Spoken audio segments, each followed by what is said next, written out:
Salut, comment, bienvenue. Welcome once again to another live stream. As the keener eyed amongst you will notice the delectable Karen Bashford, empowerment mentor in the virtual studio.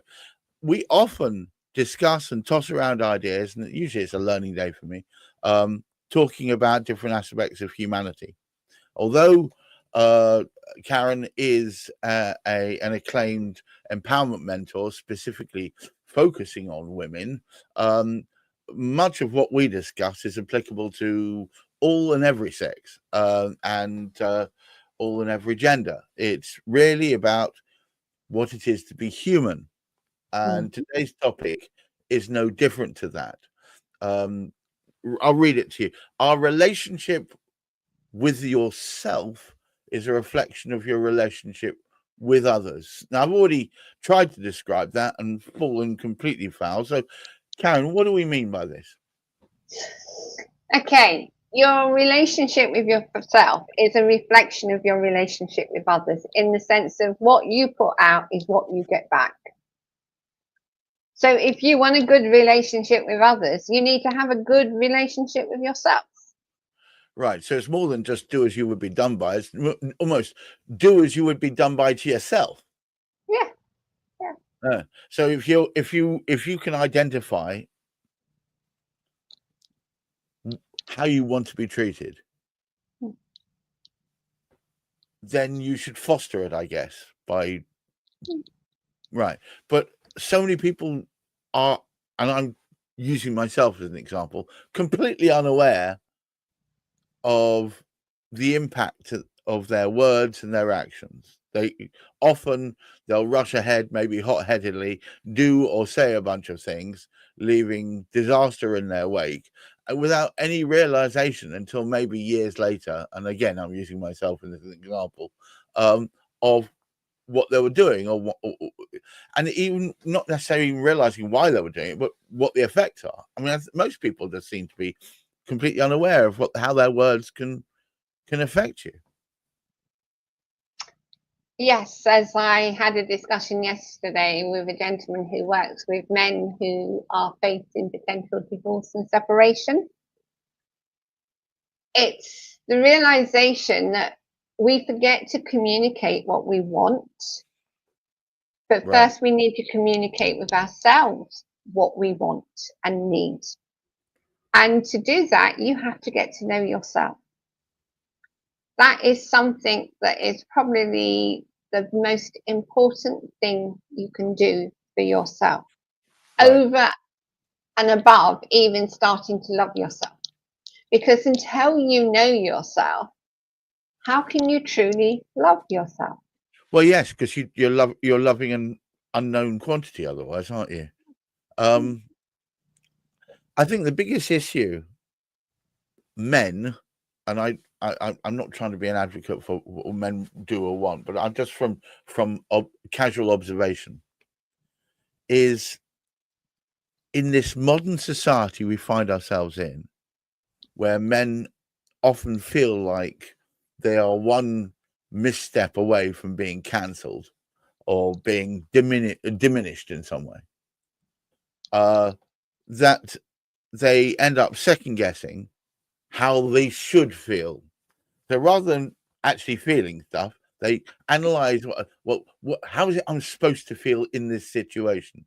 Now, as an autistic gentleman, I find that doubly so. I'm very lucky to have a partner who points this out occasionally, without mercy, but pointed out that instead of doing what I think she wants me to do, I should instead say what it is I actually am thinking or feeling.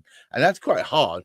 I know a lot of men in the last 10 years, so this current decade, are very much hanging on to old opinions of how they should be, and but at the same time scared of how they're going to come across.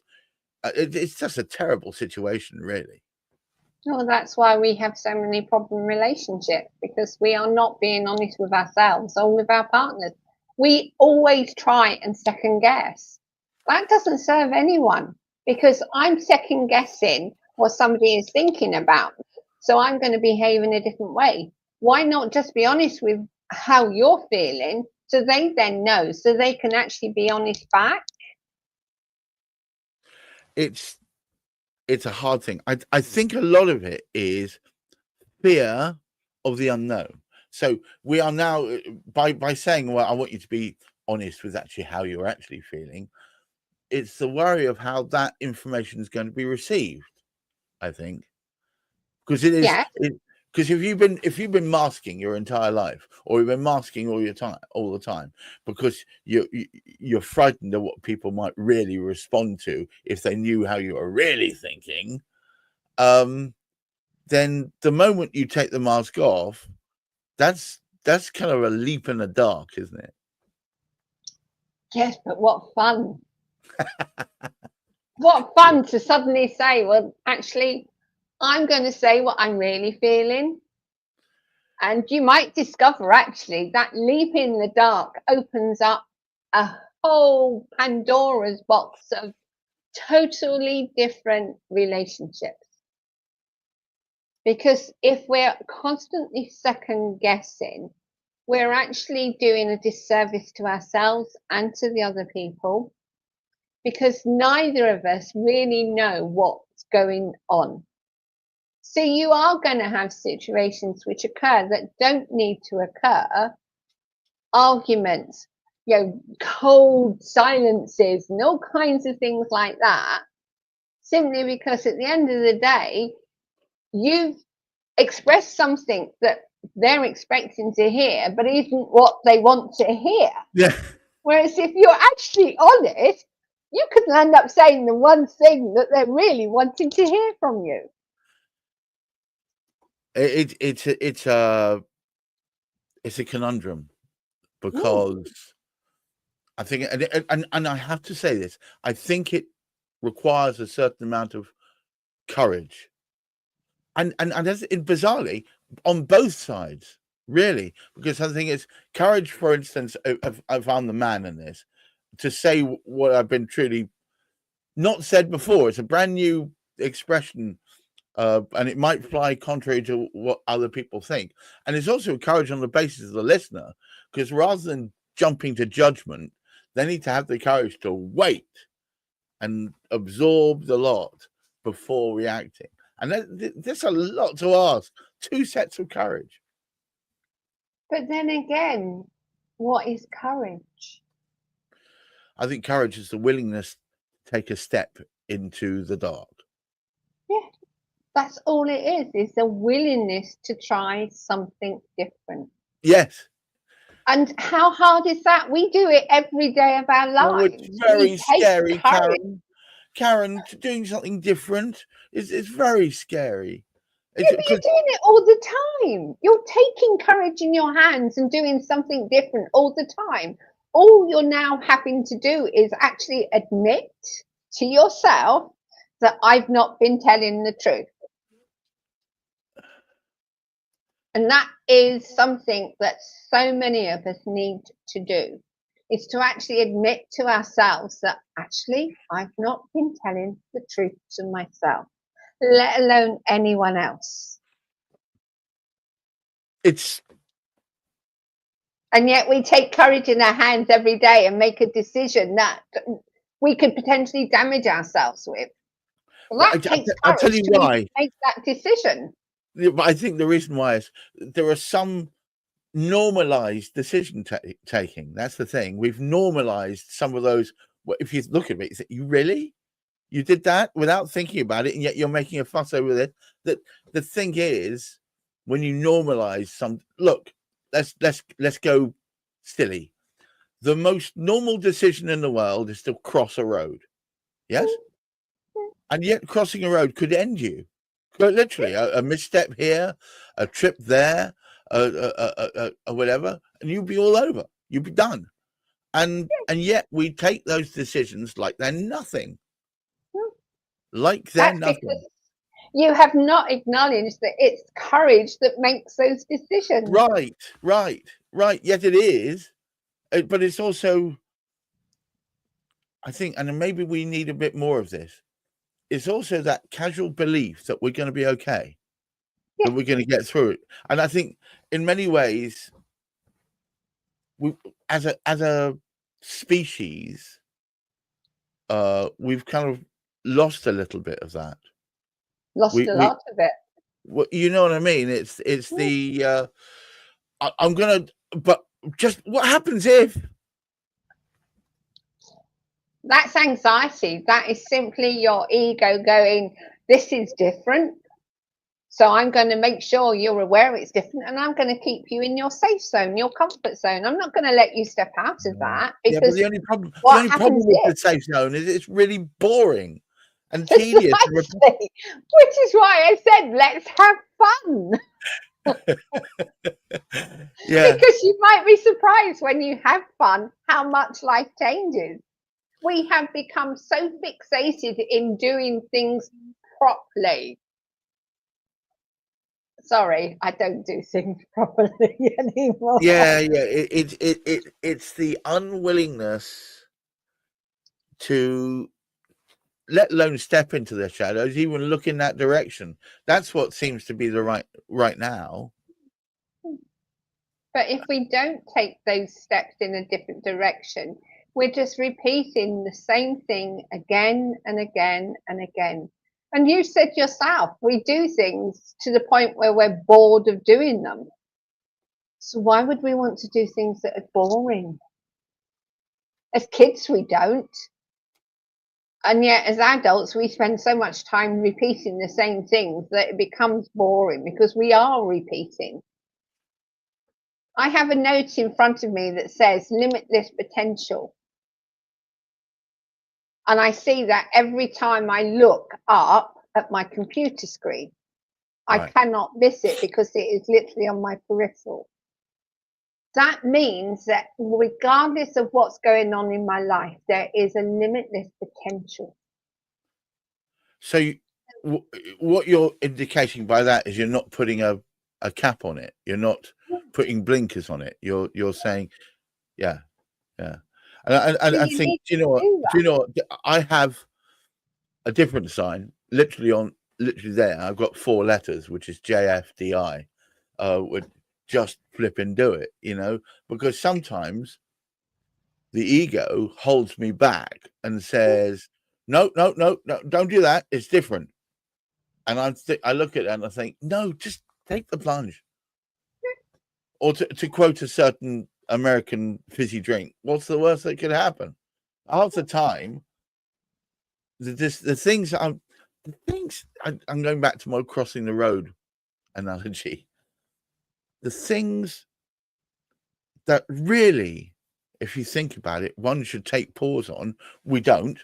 And the things that we should just get on with it, we hold back on. It's like, it's all a bit on its head, really. Well, that's because we rely totally on what we've experienced and trust is correct for us. When in fact, when we experienced it, it was based on somebody else's perception and we were told about it. And yet, ironically, if we stopped listening to what everyone keeps telling us and actually ask ourselves, what do we want? What do we need? And allow ourselves to just accept that we can be different, life changes so drastically. And in changing yourself and your world, you actually change other people. So we would have a society that potentially could be a lot happier. Yeah, well, there's a thing. There's a thing, because rather than just thinking about what does I do affect other people, instead, or what should I be saying, or what shouldn't I be saying, what you're saying there is consequential reaction, the stuff that you leave behind in your wake.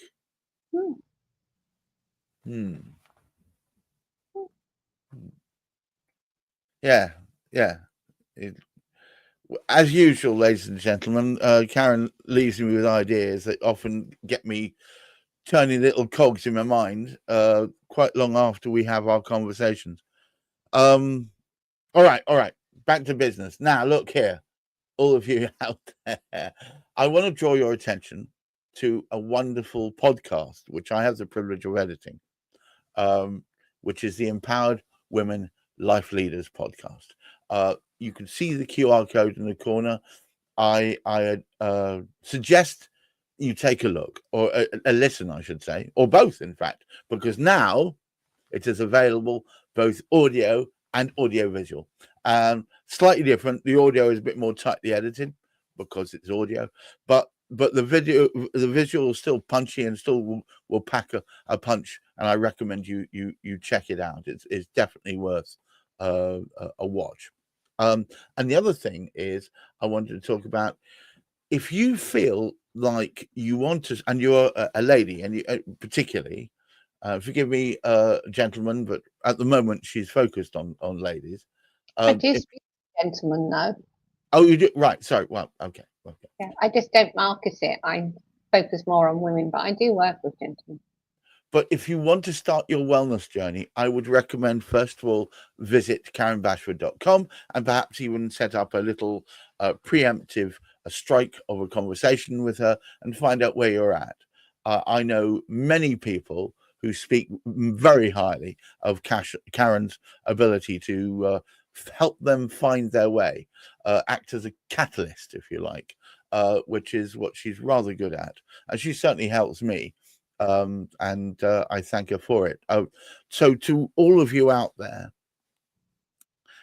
whatever you think you're doing, if you've not worked out a little bit about who you are and how you think and why you react to things the way you do, then it's going to be very difficult for you to really help anyone else. So start your journey doing that today. And Karen, thank you so much as ever. Have you got any last words for us before I sign off? Have fun. There you go. And she said that before. No, most of you will notice that we usually end up laughing at least some point during our podcast together. To the rest of you out there, keep your feet on the ground, keep reaching for the stars, and keep looking for the fun, and maybe even stray out of your comfort zone. Be limitless. Take care. Bye-bye now. Bye.